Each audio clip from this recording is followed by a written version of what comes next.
nggak ada jumur, nggak ada massa. Karena Soekarno bilang dulu dalam teori aksi massa atau massa aksi, tidak ada yang namanya mahpormir tanpa maspormir. Yang bisa melakukan itu cuma Jumur Hidayat di Indonesia. Ibu Salsabila, terima kasih untuk menjadi moderator. Ini saya mewakili Sabang Merauke Circle, tapi saya pendiri juga dari Perhimpunan Menemukan Kembali Indonesia.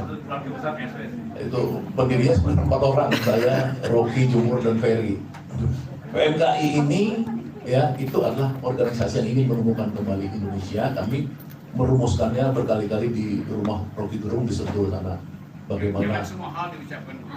Enggak, itu kan cuma bagaimana menemukan kembali gitu. Jadi kita sebenarnya bapak-bapak, ibu-ibu sekalian, forum ini kita yang kedua kali, tapi sering sebenarnya kita sebelum ini dari tahun 2021 yang pertama sekali melakukan gagasan people power melawan Jokowi 3 periode itu sebenarnya PMKI, Perhimpunan Menemukan Kembali Indonesia. Boleh dilihat di Google, di ketik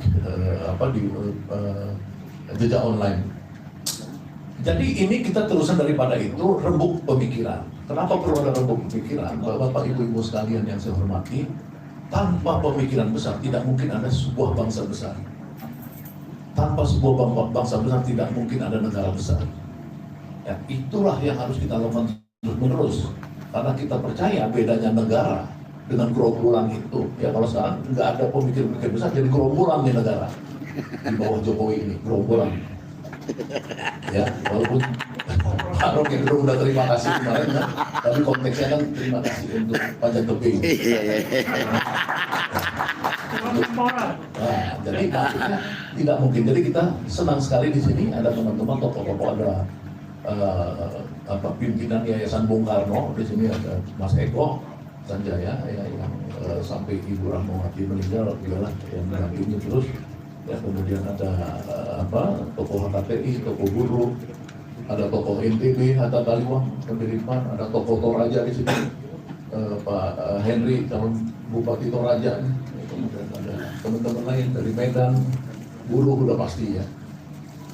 Kita terus berjuang untuk bangsa ini besar karena Harkitnas yang kita peringati hari ini adalah untuk mengenang jasa-jasa pahlawan kita, jangan sampai mereka meninggal sia-sia.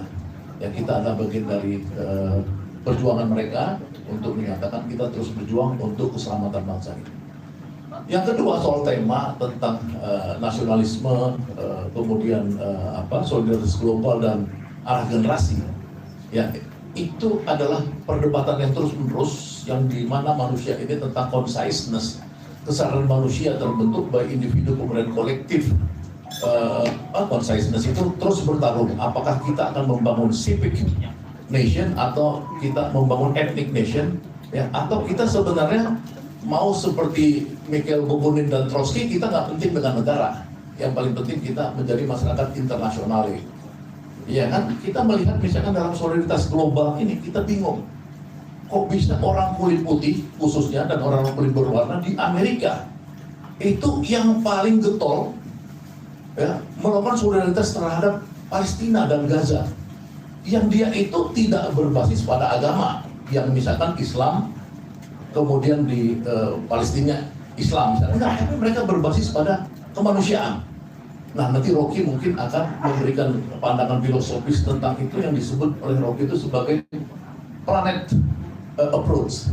Ya, kalau dulu kan approach-nya itu non planet, jadi ekonomi, global politik, dan Rocky punya pemikiran tentang planet approach. Jadi semua orang sudah masuk pada tema kepentingan terhadap planet ini. Nah, ini mungkin yang terjadi fenomena di negara-negara barat ya, dan kemudian negara-negara lain yang bukan kita yang melakukan solidaritas internasional.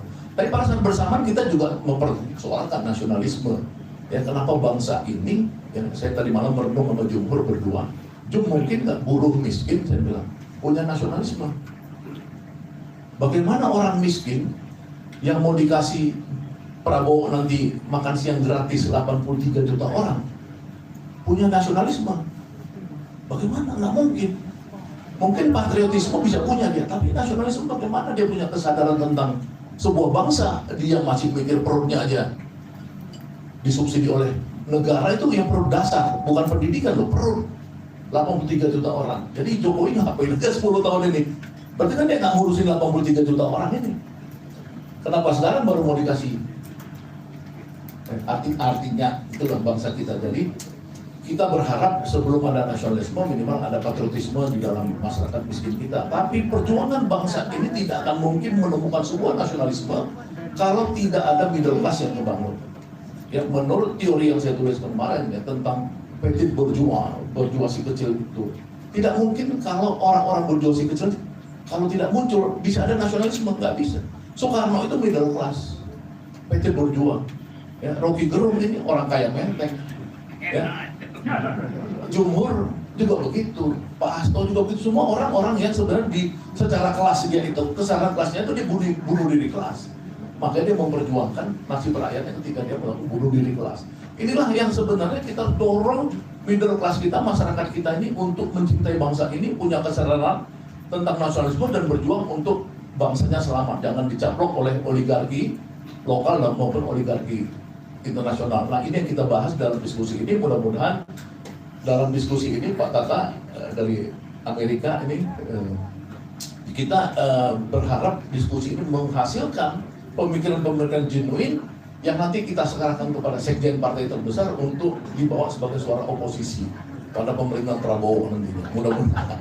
Ya, mudah-mudahan. Kan mereka 24 sampai 26 akan Mei ini akan melakukan satu rakernas. Di situ mudah-mudahan bahan masukan dari kita boleh dong Mas Hasto masuk ke situ sebagai bahan resmi dan kepada ya di sini ada beberapa partai juga kita akan serahkan pada teman-teman untuk menjadi agenda besar ke depan, karena yang Jokowi ini nggak usah kita pikirin lagi, bentar lagi juga mungkin ditangkap Prabowo deh kan, kita nggak tahu.